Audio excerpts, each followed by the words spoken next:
hay una fatiga de parte de la población que siente desesperanza, que no cree en sus instituciones, que no cree en los políticos. Tenemos un problema con mucho oportunismo político. Y sí ejerció su presidencia con carácter, fue un ejecutivo que ejecutó. Los partidos políticos, no solamente en Panamá, sino en todos lados del mundo, están siendo cuestionados. Que los pueblos se sorprenden de cosas muy radicales y la tendencia es rechazarla. Me refiero, por ejemplo, al tema de la reelección. Cargué con el costo que creo que yo admito que fue un error. Esa relación del gobernante con sus gobernados, que es la real comunicación política, en donde por lo menos la persona siente que le explicaron lo que está sucediendo. Yo resentía mucho la preguntadera incesante de los medios de comunicación.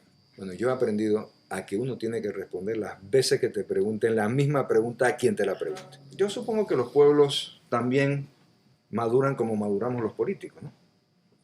Y piensan que quien pensaban en aquel momento que era malo, resulta ser que no era tan malo. Yo no conozco ningún expresidente al que no le hayan endilgado alguna cosa. ¿Se siente o no responsable de lo ocurrido con la energía eléctrica? Yo me siento responsable de que hoy podamos tener estas luces prendidas. No me siento responsable de que el precio sea el que tenemos que pagar. Es decir, yo no fui un presidente improvisado porque pasé 5 años por un puesto público. Yo me preparé para eso. Visión de país. ¿Hacia dónde vamos? Una visión que se ayuda a construir entre todos y con todos. Una cosa es una política de Estado y otra cosa es una política de gobierno. ¿A quién le hizo daño la postergación de algunas obras? ¿A mí? ¿A mi administración? No, le hizo daño al país. ¿Entiendes? Ahora llevamos una política reiterada de integrarnos efectivamente y con ventajas para nosotros en este mundo que existe, que es globalizado. Lo contrario hubiera sido aislarnos. Yo creo que este país tiene todas las posibilidades de ser un país desarrollado y rico.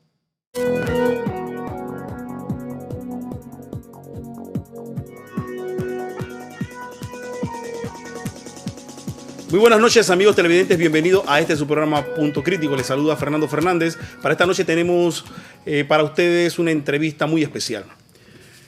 Algunos le conocen como el emperador, otros de tener un carácter recio, difícil. Ha llegado a ser presidente de la República. Se trata nada más y nada menos que del doctor Ernesto Pérez Valladares en un momento coyuntural que vive el país. Una entrevista que esperamos sea de su agrado. Aquí, en Punto Crítico, en breve. Doctor, bienvenido a este su programa Punto Crítico, por haber aceptado también esta entrevista. Sabemos que usted en este momento ha sufrido una serie de críticas que vamos a tratar de ahondar sobre qué hay de ese hombre político que todo el mundo está atento a qué hace, si mueve o no una hoja, están pendientes de qué hace Ernesto Pérez Valladares. Pero tenemos con nosotros también acompañándonos al profesor Ramón Jiménez Vélez, periodista, ha sido director del diario El Siglo, ustedes lo conocen más que nadie, un hombre dinámico dentro del punto de vista del análisis. Yo quisiera hablar un poco sobre esas palabras que señalan algunos cuando dicen que usted es un emperador, un hombre recio, de carácter difícil, que no suelta una sonrisa, amargado. Es ese Ernesto Pérez Valladares. Bueno, puede ser que sea para algunos, tú sabes que... Ahora, advierto, sus amigos consideran que eso es un señalamiento absurdo, que no es así. Bueno, ¿qué dice usted? Yo supongo que cuando uno no es monedita de oro, como en efecto no soy, ni creo que seamos ninguno de nosotros moneditos de oro para caerle bien a todos, como dice la canción, pues habrá personas y detractores y algunos adversarios que te inventan esta personalidad que verdaderamente a mí, como yo me siento, no me autodescribo, es decir, no me siento reflejado en ser ni emperador, ni grosero, ni prepotente, que es la otra palabra que usan. Yo soy un hombre que tengo un carácter muy definido, eso sí es verdad, pero sin embargo estoy dispuesto a escuchar, estoy dispuesto a debatir, estoy dispuesto a intercambiar ideas, con respeto, con altura, pero siempre estoy dispuesto a hacerlo. Así que no creo que sea Quizás su formación lo ha llevado a ser un poquito un hombre encerrado en sí mismo, tratando de meditar cada vez más sobre las decisiones. Uno, entre más años, uno va adquiriendo... Yo supongo que eso sí es cierto. Yo pienso mucho, medito mucho. Quizás soy poco comunicativo en muchas cosas, lo cual es un gran error, no es una virtud, que me reconozco, es un error. Debiera quizás ser un poco más expresivo y un poco más comunicativo, sobre todo en temas públicos, ¿no? Es verdad, eso, y tú que trabajaste conmigo sabes que es verdad. Bueno, algunos han señalado de que usted tiene una alta sensibilidad. Me tocó verlo en algunos momentos. Bueno, es parte de mi personalidad, es parte de lo que yo soy. Detrás de esa imagen dura hay un hombre sensible. Es que no es contradictorio. Un hombre de carácter no significa que es un hombre insensible. Un hombre de carácter es un hombre, pienso yo, con criterios bien formados, con la forma de pensar organizada, que toma decisiones racionales y que los lleva adelante. Pero eso no significa que no me duela el dolor humano, que no sienta temor, que no sienta dolor frente a alguien que sufre. No, por supuesto, de las emociones normales que tenemos los seres humanos. Sí. Ramón Jiménez Vélez, situemos a Ernesto Pérez Valladares en el contexto político actual. Busquemos un poco sobre cómo lo ve usted en la encrucijada donde en este momento muchos están a una serie de ataques. Mi abuela señalaba bien claro que nadie le tira a un árbol de guarumo piedra, uno le tira a un árbol que da fruto. Yo quiero saber... Aunque dicen que el guarumo es bueno para el reuma. Sí, dicen que el agua de guarumo es buena. Ramón, ubiquemos a Ernesto Pérez Valladares en este contexto nacional. Bueno, realmente en la actualidad, o sea, hoy en día, la figura de Ernesto Pérez Valladares sigue siendo una figura interesante en el aspecto político, porque es una persona que despierta interés, pasiones, controversia, lo cual para un político es interesante. O sea, yo creo que es positivo que un político tenga esa capacidad de que su figura en un momento determinado polarice la atención. Entonces, es obvio que en un momento en que lo que se ha denominado como clase política no encuentre una buena respuesta en la sociedad porque se ha disminuido un tanto, vamos a decir, el impacto positivo que los políticos tenían sobre la sociedad. La aparición de una figura como Ernesto Pérez Valladares, pues preocupa a algunos que pudieran estar aspirando a lo que pudiera ser un posible contendor o una posible figura que los pondría en una situación de tener que vencer. Es interesante que el doctor Pérez Valladares, que indiscutiblemente es una figura de carácter, eso sí, lo sabemos todos. Una de las cosas que la gente asume es que, por ejemplo, cuando fue presidente, él cumplió lo que dijo que iba a hacer. Eso sí, y lo hizo. Si lo hizo bien, si lo hizo regular, si lo hizo mal, no, eso no es lo que discutimos, pero lo hizo. Consecuentemente, fue un presidente del que todos sabíamos por dónde iba y cómo debíamos asumir cada quien esas decisiones que él tomó. Y sí ejerció su presidencia con carácter, fue un ejecutivo que ejecutó. Sí. Eso es obvio. Entonces, para algunos sectores eso es positivo, para otros sectores definitivamente no es positivo.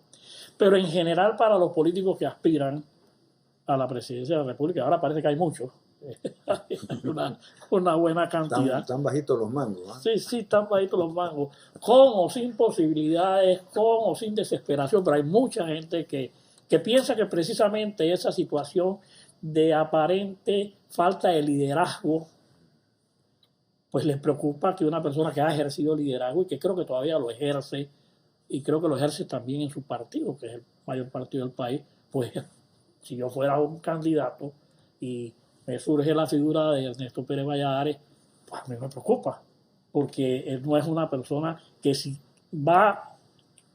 todos sabemos que si quiere ser candidato lo va a hacer. Vamos a estar claros. ¿Por qué? Porque cuando cuando se propone algo, Ernesto Pérez Valladares lo logra. Vamos a estar claros y eso ha sido eso ha sido así. Aterricemos un poco en lo que nos está llevando en este momento a tremendos disgustos y declaraciones de todos los sectores en contra de los hechos de privatización que se dieron durante su gobierno, específicamente en lo que se refiere a la energía, porque los responsabilizan, el estigma de esa situación se la quieren cargar a su persona. Me pregunto, ¿usted se siente realmente el responsable, el culpable, como señalan algunos detractores? Aquí hay que hacer diferencias. Mira, en el año 92, si mal no recuerdo, 2 años antes de las elecciones y del triunfo electoral, 92, en una de las reuniones de CADE, no me acuerdo si fue la anual de ejecutivo de la empresa, el tema fue el tema del IRRE. ¿Por qué? Porque era evidente ya en ese entonces que el IRRE no tenía la forma de crecer, no había manera de financiarse, era ineficiente y a muy corto plazo íbamos a entrar en apagones programados al estilo de lo que le sucedió, por ejemplo, a República Dominicana, que tienen sectores de la ciudad con luz y sectores sin luz. 8 horas en un sector, 8 horas en el otro que no hay. Había además, decía Ortega y Gasset, que el hombre hay que juzgarlo en sus circunstancias, ¿no? Había además una decisión de los organismos internacionales y de la banca internacional de no financiar empresas estatales de generación eléctrica, ni de distribución eléctrica. Había además la experiencia de los países latinoamericanos que ya habían dado el paso a la venta total de las empresas estatales y que había sido relativamente exitoso porque en el año 90 y tanto, en los 90, el precio del petróleo no era el factor tan importante como lo es ahora en los 2000. Todas esas cosas produjeron una posición nuestra intermedia. Aquí se habla de la privatización, como si nosotros hubiéramos vendido el 100% de las acciones de las estatales. Eso no es verdad. Nosotros lo que hicimos fue una asociación y lo que tenemos realmente son empresas mixtas. El 50% de las empresas antes estatales siguen siendo de propiedad del Estado panameño. Y la otra mitad, en efecto, se la dimos a empresarios y a inversionistas que produjeron las inversiones sin comprometer los fondos del Estado. Incluso desde el punto de vista de solamente viéndolo como una posibilidad de negocio en la empresa privada. Si tú te consigues un socio que te diga, ¿sabes qué? Te voy a comprar por valor del mercado el 50% de lo que tú tienes en esta empresa. Además, yo voy a poner el 100% de las expansiones y la inversión que hay que hacer. Tú no tienes que poner nada y tú sigues siendo dueño de ese 50% valorado adicional por las inversiones que hice. Eso es lo que sucedió. Ahora, no había experiencia en eso. Creamos un ente regulador, creamos un mecanismo para asegurarnos que hubiese las cosas necesarias para producir eficiencia y precios adecuados. Vino la administración que nos sucedió y simplemente cambiaron a técnicos que tenían claro el concepto y pusieron personas que pueden haber tenido muy buenas intenciones, pero que no sabían cómo manejar los diferentes sectores que son muy importantes, el sector eléctrico, el sector de comunicaciones, en fin. Tomaron una serie de decisiones fatales porque ahora nos encontrábamos, y digo encontrábamos porque ya eso se eliminó con la reciente ley, con un ente regulador que no podía desdecirse de lo que yo había decidido. Ejemplo, se formaron una cantidad de comisiones que tenían que ver con lo que ellos consideraban minucias, pero que eran fundamentales. Una de esas minucias, el precio del agua en los embalses, sin participación del Estado. Sí, esas comisiones, esos comités, eran solamente de las empresas generadoras y distribuidoras. ¿Tú qué crees que iba a pasar? Lo que pasó, maximizaron sus ganancias sin importarle el interés del Estado. ¿A quién se le atribuye eso? ¿A quien hizo la venta original de las acciones o a quien descuidó durante más de 5 años todo el tema de la regulación de los sectores? Hay otro elemento, Fernando, perdona. Sí, hay otro elemento. Se empieza a subir el precio del petróleo. consecuencia, empieza a hacer presión sobre la generación térmica. ¿Qué sucede? Sucede que un mercado que se había conceptualizado como un mercado ocasional, es decir, ocasional es que de vez en cuando, se convierte en el 40% del mercado de generación eléctrica y de compra de la electricidad por parte de la distribuidora. ¿Por qué? Bueno, porque el generador, viendo que el precio del petróleo subía, dijo, ¿sabes qué? No te vendo la totalidad de mi generación. Yo prefiero venderte la mitad.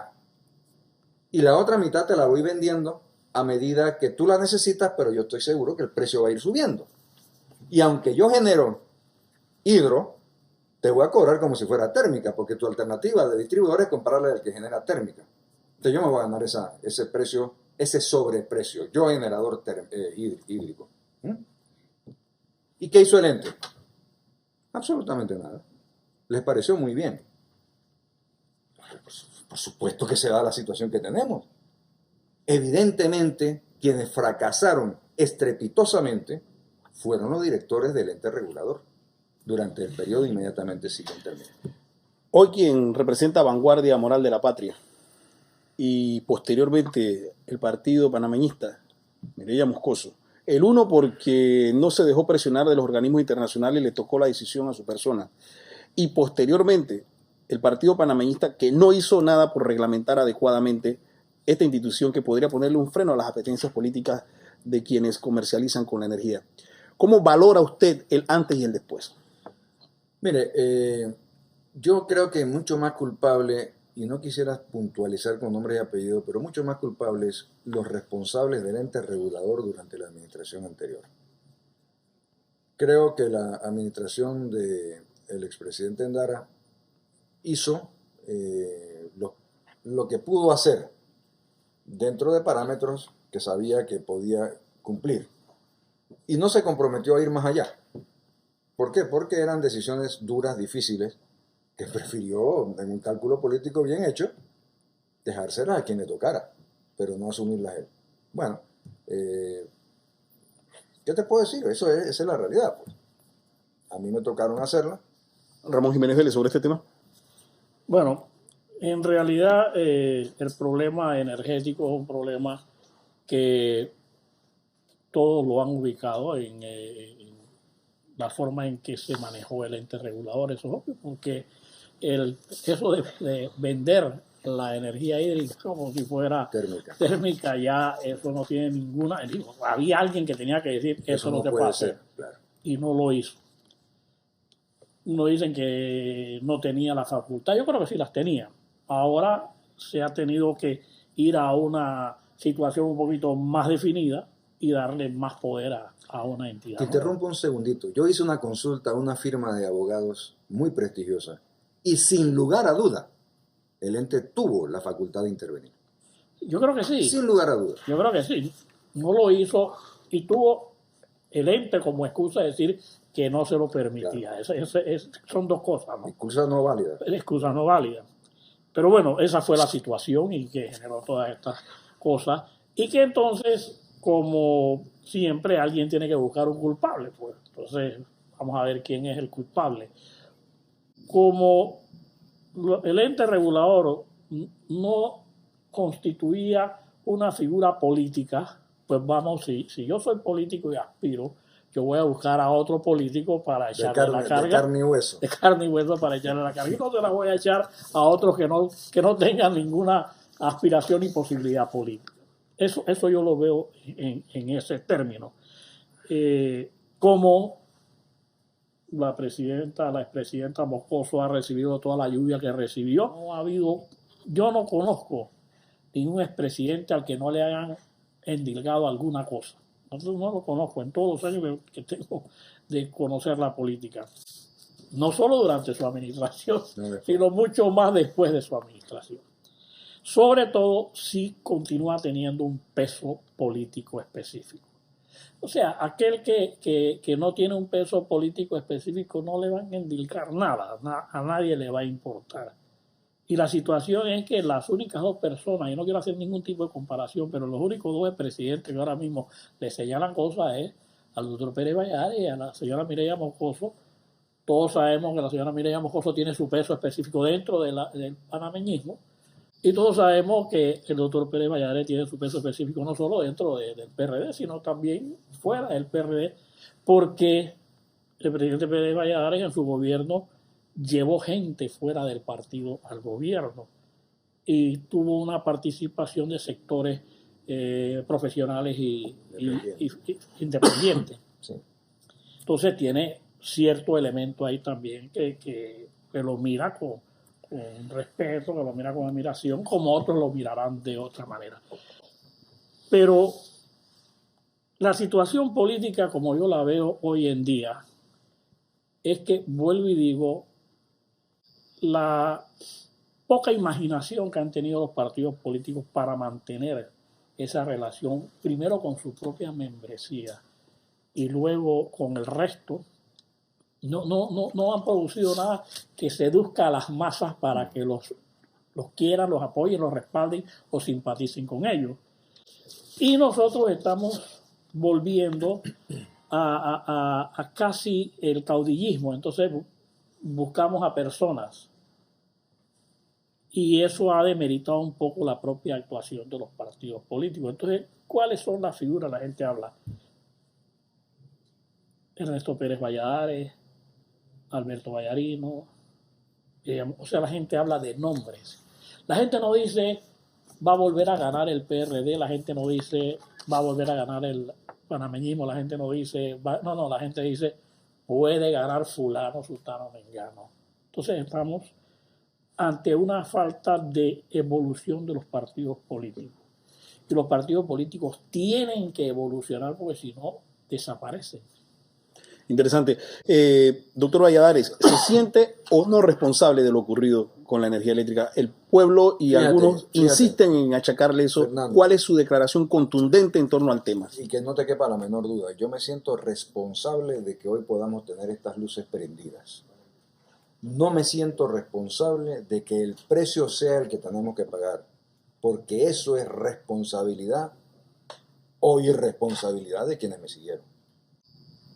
Pero pienso que el sistema nos ha fructificado. No tenemos cortes eléctricos programados.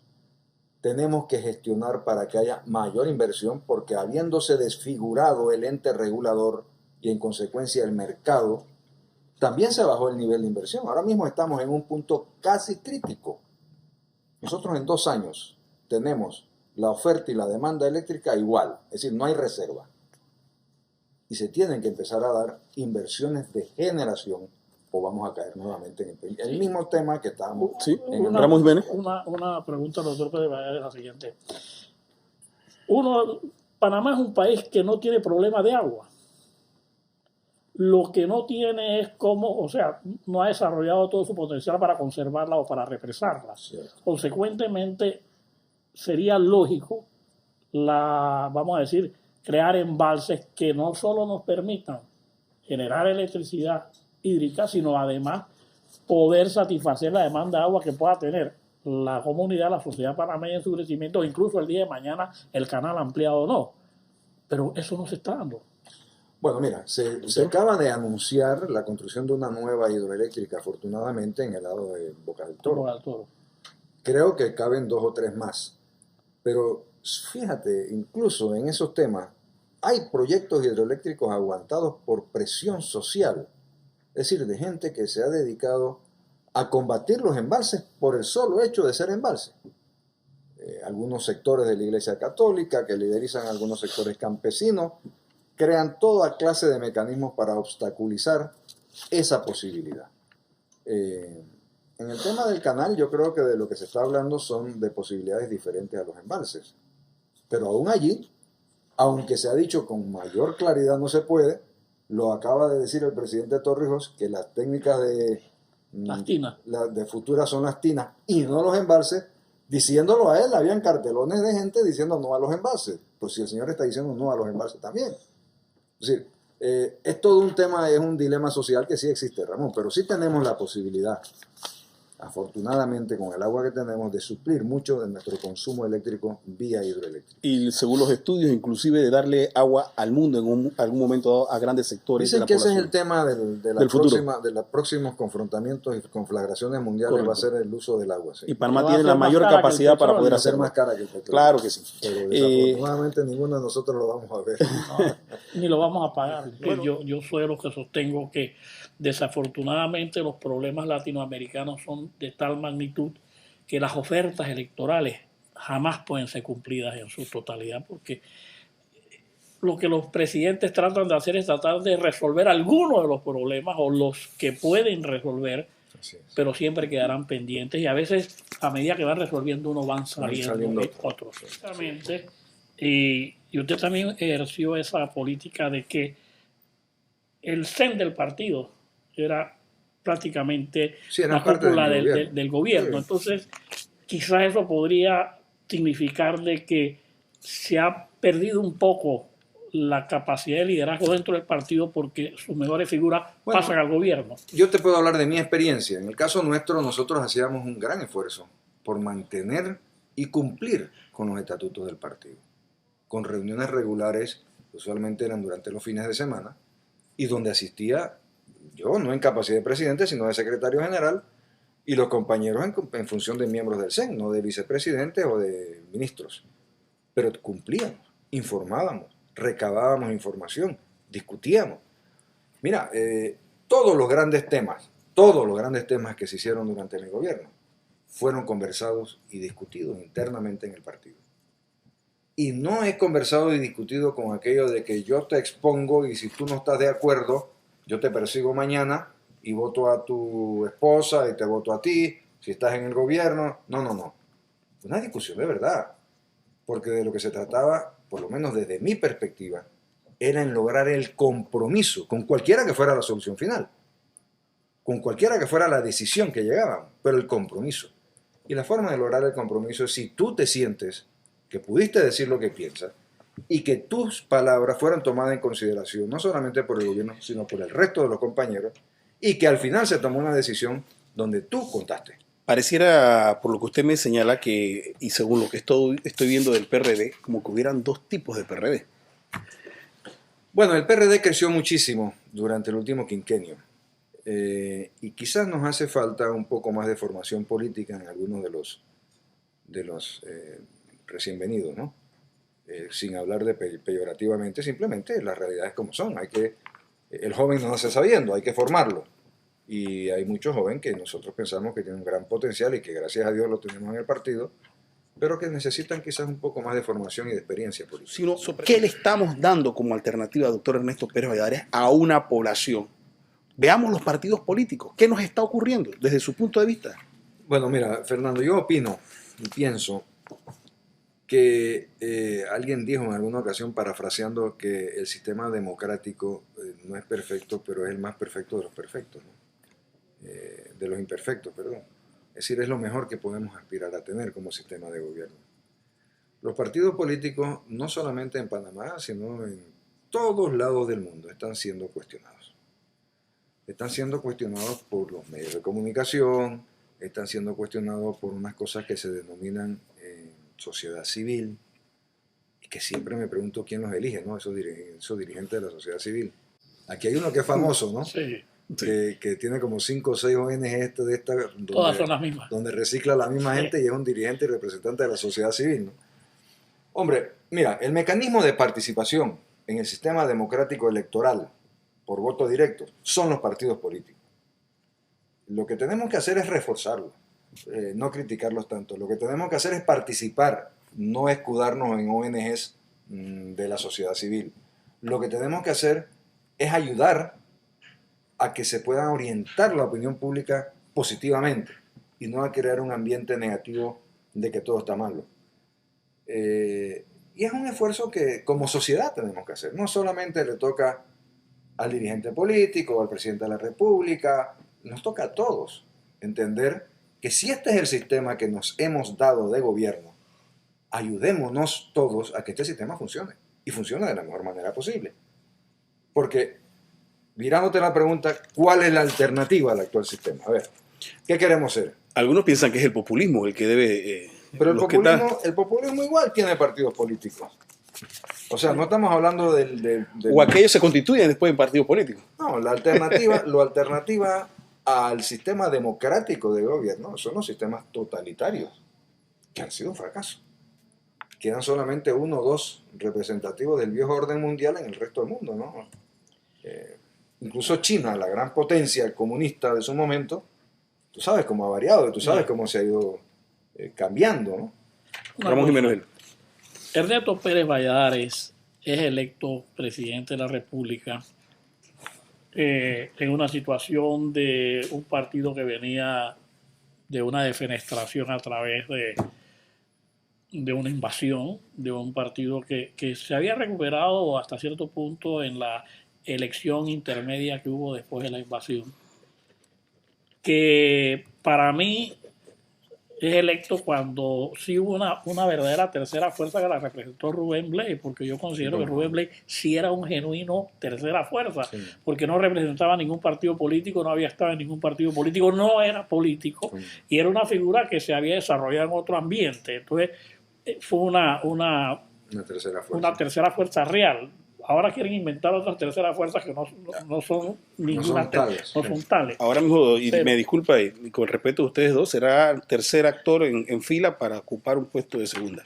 Sí, pero en su momento sí eso es lo que yo veo de una tercera fuerza y tuvo... ¿Tú de quién estás hablando, Fernando? De Rubén Blades. Sí. No, digo, en un momento fue una tercera fuerza y él además captó una interesante cantidad de votos como esa tercera fuerza. Pero ganó así. Luego, cuando se planteó la reelección, no fue exitoso. Sin embargo, ahora para muchos se presenta reivindicado con unas posibilidades. ¿A qué atribuye Pérez Valladares eso? Si yo supiera, no me hubiera equivocado en el principio. Eso lo habíamos hablado. Sí, lo habíamos hablado. Mira, tú sabes una cosa. Uno, después de tanta experiencia en estas cosas, creo que llegas a pensar o a racionalizar las experiencias. Y te voy a decir lo que pienso, que puedo estar totalmente equivocado, pero creo que los pueblos se sorprenden de cosas muy radicales y la tendencia es rechazarla. Me refiero, por ejemplo, al tema de la reelección. La reelección no era un tema automático, es decir, el hecho de que se hubiera aprobado la posibilidad constitucional de la reelección no me la garantizaba. Correcto. Al contrario, tenía que ir a todo un proceso democrático y la gente hubiera podido votar en contra por cualquier otro candidato que estuviera en las elecciones. Sin embargo, las mayorías decidieron no darse a sí mismo ese derecho. Bueno, esto cargué con el costo que creo que yo admito que fue un error. Un error de mi parte y un error de mis grupos políticos de apoyo, porque no solamente era el PRD, también estaba Solidaridad y los liberales. Un error que por supuesto uno aprende de él y en consecuencia jamás volvería a cometer. Pero verdaderamente que lo que me apremió a mí a tratar de hacerlo era porque sabía que iban a quedar cosas inconclusas. Cosas que bueno, hombre, hemos mencionado el tema de las ventas de las estatales y de los parámetros que había que estar seguros funcionaran para que tuviéramos un éxito. No pudimos hacerlo y fracasaron muchas cosas. Ahora, yo supongo que los pueblos también maduran como maduramos los políticos, ¿no? Y piensan que quien pensaban en aquel momento que era malo, resulta ser que no era tan malo. Y piensan que quien pensaban ellos que podía ser mejor, resulta que no fue mejor. Entonces ya hay bases comparativas. Y eso es positivo en la democracia y es positivo para los pueblos y el desarrollo de los pueblos. ¿Cómo se siente usted ante lo que algunos han llamado como pueblo defraudado de su clase política? Si vemos que cuando se da la invasión, que los militares caen, entra en su momento Guillermo Endara, se instaura en el gobierno, entra posteriormente Ernesto Pérez Valladares como una alternativa a lo que había ocurrido post-invasión, y entra inmediatamente Mireya Moscoso para no permitirle al PRD una segunda vuelta, y posteriormente repite el Partido Revolucionario Democrático, pero hay una fatiga de parte de la población que siente desesperanza, que no cree en sus instituciones, que no cree en los políticos. Y no es que estemos pensando en que todo sea malo, sino que debe existir de parte de quienes le corresponde el liderazgo, darle un norte seguro a la población y como que se pierde de forma constante. ¿Qué piensa usted de cómo está? ¿Cómo se conecta usted con ese pueblo que tiene esa fatiga mental? Sí, no me gusta hacer uso de alabanzas porque pienso que lo hiciste tú con mucha, que te lo acepto mucho. Pero pienso que uno tiene que tener muy claro el norte hacia dónde va y decirlo. Y cumplirlo. De esa manera, decirlo es importante porque ya la gente sabe a qué atenerse. En consecuencia, no hay expectativas más allá de las posibles racionalmente. Cumplirlo, porque es la única manera de que tú mantienes la fe pública. Nosotros, como pueblo joven y con tantos años de apagón político, tenemos un problema con mucho oportunismo político. Personas que saben que no van a cumplir lo que están diciendo, pero dicen de todas formas eso, con la esperanza de que o que la gente se le olvida, o que bueno, ya llegué al poder, ya que me importa. Eso es lo que crea la falta de fe. Es lo que crea la falta de fe en las instituciones y la incredulidad en la clase política. Hay un tercer aspecto que es importante señalar. Y es que como gobernante, tienes que tener la capacidad de poder evaluar qué funciona y qué no funciona. De tu propio gobierno. Al margen de los amiguismos y al margen de tus quereres personales. Y tratar de arreglar lo que no funciona. Y si tú crees que funciona, trata entonces de explicarle al pueblo por qué sí funciona y por qué el pueblo piensa que no funciona. Vamos a ver, el sistema de justicia. Yo creo en el sistema de justicia en una democracia. Pero la percepción generalizada en el país, por las razones que sea, es que el sistema es lento, de que el sistema es corrupto, de que no funciona, de que la justicia solamente es para los ricos, que aquí el pobre se hunde. Todo lo que conocemos. Percepción. Pero la percepción en política es más importante que la realidad. Entonces, ¿qué tienes que hacer? Pues tienes que cambiar esos sistemas, tienes que darle motivos a la gente para que diga, ¿tú sabes qué? Ahora sí empiezo a creer. Y tú como gobernante tienes esa obligación, tienes que hacerlo. Tienes que buscar la forma de restituir la fe pública. Ramón Jiménez. Hay un punto en esa de restituir la fe pública, es que debe existir una comunicación política clara.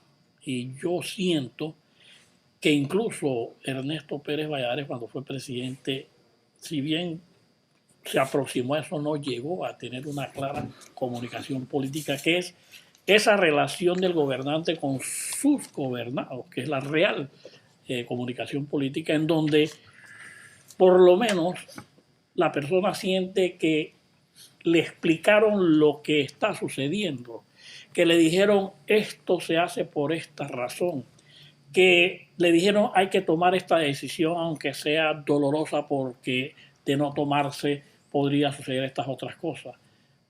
Y eso no está sucediendo, y eso no está sucediendo desde hace algún tiempo en este país y quizás en el resto de Latinoamérica, lo que ha hecho que surjan caudillismos falsos. Claro.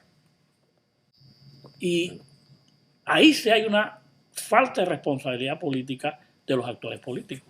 Yo estoy de acuerdo contigo. Yo pienso que hace falta mucho más comunicación y mucho más diálogo, mucho más explicación y mucha más paciencia. Y te voy a decir algo. Si algo aprendí de mis 5 años de gobierno es a saber justamente eso. Que nunca es suficiente explicar. Que nunca basta ya del diálogo. Que entre más uno conversa y aunque te demore más tiempo, la acción es más eficiente. Bueno, le puedes decir que he cambiado. Yo he madurado, al igual que ha madurado la clase política en general y nuestro pueblo. Es un tema de Pero por lo menos usted haber aprendido la lección. Usted se encuentra en la palestra pública. Usted está constantemente dando la cara, pero hay mucho y el resentimiento está e inclusive parte de los medios que se reflejan en los medios de comunicación, es que los demás parecen avestruces. Meten la cabeza en Oye, el tú hoyo. sabes una cosa, la avestruz no esconde la cabeza en la arena. No. ¿No? Bueno, Te lo digo para que quede. bueno, que quede vamos como a anécdota de pensar esta como noche. vamos a pensar que así sea, pero me Pero comenta. yo sé lo que Sí. me quiere decir. Bueno, a veces el ser humano le huye. Lo voy a buscar, me quedé con la Sí. duda. No, Sí. créeme lo que Sí, no. sí. El ser humano le huye a decir, oye, no sé. La verdad de la verdad, no sé. Voy a averiguar, voy a estudiar, voy a investigar. Le rehuye eso, porque de alguna manera se supone que debes saber, pues, o la gente pretende que tú lo sepas. Hay que aprender a decir también, tú sabes una cosa, no sé, no estoy seguro, déjame investigar, pero no rehuirla, o sea, tenemos que dar la cara. Si estamos en la palestra pública y tenemos responsabilidades políticas y queremos ser dirigentes, responde, da la cara, di. Y di, incluso, bueno, no sé, voy a aprender, voy a averiguar. Ernesto Pérez Valladares ha dicho que él ha madurado y ha cambiado. ¿En qué siente él que ha madurado y ha cambiado? Yo te voy a contar una anécdota que para mí, en mis propias reflexiones, me hace decir que en efecto he cambiado mucho. ¿Qué es bordeando este tema? Yo resentía mucho la preguntadera incesante de los medios de comunicación. Como ser humano, además, porque tú vas a una reunión aquí, haces la explicación, das la vuelta y vas a otra reunión y ahí te hacen las mismas preguntas. Bueno, yo he aprendido a que uno tiene que responder las veces que te pregunten la misma pregunta a quien te la pregunte. He aprendido quizás que es absolutamente necesaria la claridad y la transparencia en lo que haces y en lo que dejas de hacer. Y entiendo perfectamente bien, en consecuencia, lo que los medios de comunicación juegan en una democracia. Yo creo que ese es mi principal cambio, francamente te lo digo y lo acepto como tal. Aunque no me deja de molestar, ¿eh? Sigue Ojo, molestando. Sí. no me deja de molestar, pero ya lo acepto y entiendo que tengo que hacer. Hay más control. Bueno, decía un amigo mío que cuando tú necesitas la crítica pública es porque ya no eres político, sino estadista. Yo todavía no he llegado a eso. Tratando de hacerlo. Hay una de las cosas que estamos seguros y que conocen los periodistas que le molesta mucho a ustedes, son las caricaturas. Nah, a mí me molestaron un par de caricaturas en su momento, pero ya no. Ya incluso han dejado de disfrazarme con la camisa esa de rayas que me disfrazaban antes, así que ahora están hasta mejor. Ve, la de crítica en estos días me gustó mucho una que aparece un muchachito que le están dando una nalgada. Ajá. Por eso. Por eso quizás. Yo tuve el gran honor de ser presidente del país, cosa que para mí había sido el sueño de mi vida, ser electo por el voto popular presidente del Uy, país. ¿de quién no? Bueno, para lo cual, aparte de haber sido mi sueño, me preparé Claro que sí. Toda una vida. 40 años. Es decir, yo no fui un presidente improvisado porque pasé 5 años por un puesto público. Yo me preparé para eso. En segundo lugar, creo, honestamente, y te lo digo, te lo digo, van a decir que soy prepotente, pero te lo digo con poca humildad, pienso que hicimos un gobierno bueno. Habiendo satisfecho ambas cosas, tienen que haber circunstancias muy especiales para que tú puedas volver a querer hacerlo. Tienen que haber la posibilidad real de poder aportar positivamente. Si no, es preferible quedarte con la fama de lo que ya hiciste y no arriesgarte a quedar mal en una segunda vez. Depende de las circunstancias, de verdad, Fernando. No estoy por matar a nadie para llegar a hacerlo, no estoy por quitarle el puesto a nadie para llegar a hacerlo. Dejo mi nombre en la mesa, sí, está disponible, está a disposición, puede ser usado, puede. La gente decidirá. Bueno, yo creo que Ernesto Pérez Valladares ha dicho bastantes cosas interesantes y debe tener a mucha gente preocupada al ver este programa, en definitiva, Y porque a otros esperanzados. y a Ramón. otros esperanzados, y a otros esperanzados, definitivamente, pero Doctor Ernesto Pérez Valladares, visión de país. ¿Hacia dónde vamos? Mira, ninguna administración es lo suficientemente larga para poder ejecutar todo un programa. En consecuencia, tener una visión aceptada de país, aceptada por todos los panameños, es fundamental para el desarrollo. Yo he oído a muchas personas hablar ahora, por ejemplo, de la necesidad de planificación. Bueno, tú sabes que los institutos de planificación o los ministerios de planificación fueron cerrados cuando se abrió las economías y en consecuencia dejaron de existir aquellos planes quinquenales y aquellas cosas, ¿no? Ahora, como parte de lo que debe suplantar a eso, es esta visión que tú señalas de país. Una visión que se ayuda a construir entre todos y con todos, donde juega un papel fundamental, por supuesto, los actores políticos, los líderes, los dirigentes, pero también los medios de comunicación. Ahora, yo creo que cada día es más consensuado entre los panameños algunas cosas que podemos quizás generalizar. Por ejemplo, yo creo que todos concluimos y todos estamos de acuerdo en que es fundamental para el futuro del país el Canal de Panamá. En consecuencia, cualquier tema que ataña al Canal de Panamá es un tema que debe ser de consenso nacional. Visión de futuro. Yo creo que también cada día es más aceptado y más evidente que los panameños pensamos que un medio de desarrollo, un mecanismo de crecimiento es el turismo. Me parece que cada día la gente se convence más de que el turismo puede ser positivo para el desarrollo nacional, puede generar ingresos que pueden ser redistribuidos de una manera más adecuada para aumentar la riqueza nacional, para evitar los grados de pobreza que hay. Si eso lo identificamos como un objetivo nacional, entonces pudiéramos también identificar cuáles son las acciones que nos llevan a obtener ese mecanismo. Uno de ellos tú lo acabas de mencionar, las carreteras. Un gobierno inicia una carretera o un proyecto carretero que en 5 años o en 3 años o en 4 años no se puede concluir, pues si el próximo está de acuerdo con que era necesario para que pudiéramos alcanzar la meta de turismo, eso se debió haber continuado inmediatamente y no dejarlo postergado. ¿A quién le hizo daño la postergación de algunas obras? ¿A mí? ¿A mi administración? No, le hizo daño al país, innecesaria e injustamente. Debieron haber sido continuados y quizás lo que ahora estamos empezando a vivir en turismo se hubiera adelantado más y hubiéramos empezado a remediar un poco los niveles de desempleo, particularmente en áreas rurales.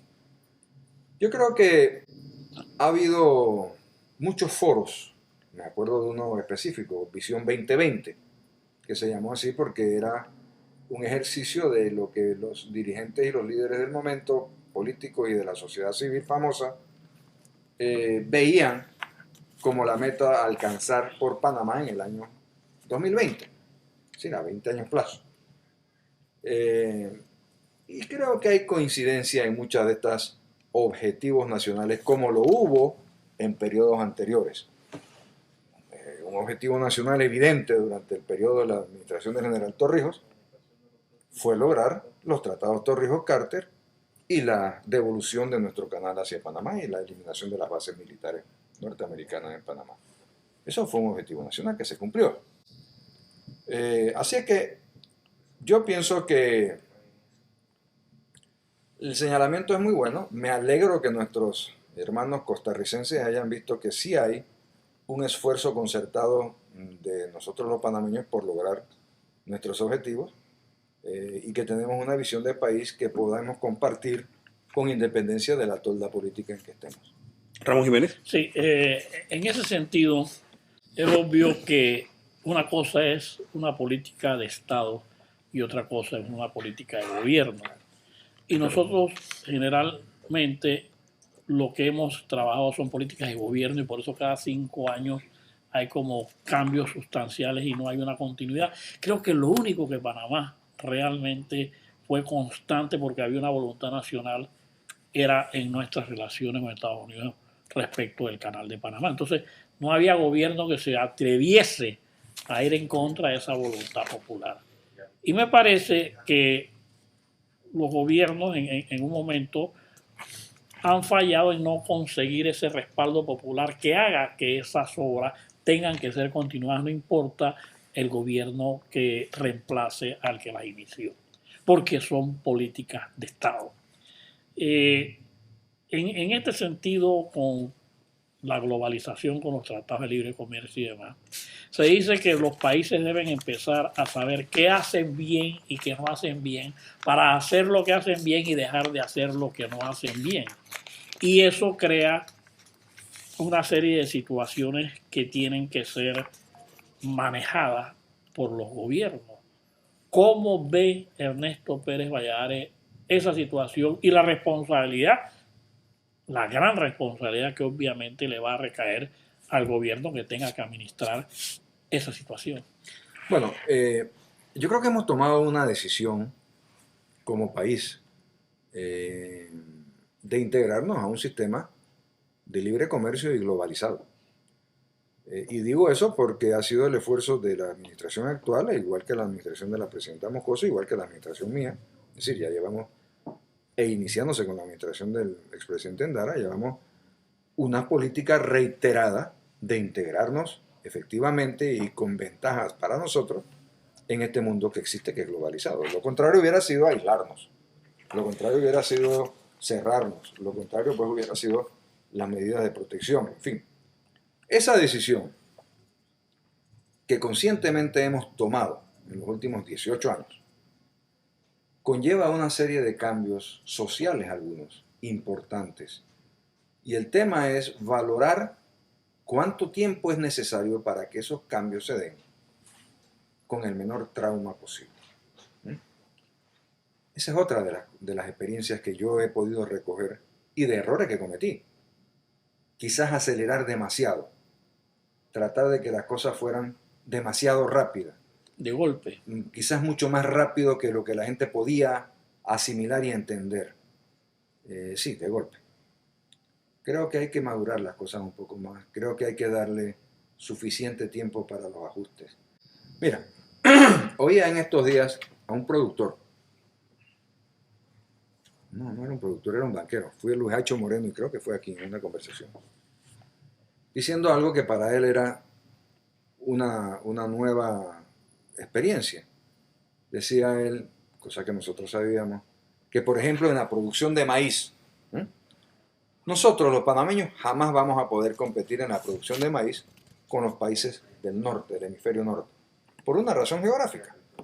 Aquellos, los del hemisferio norte, tienen durante la época de verano muchísimas más horas luz que nosotros en el trópico. Son días de 14 horas. En consecuencia, la producción de aquellos, en función de la fotosíntesis y todo lo que hace el sol en la planta, es mucho mayor que la que nosotros jamás podremos alcanzar.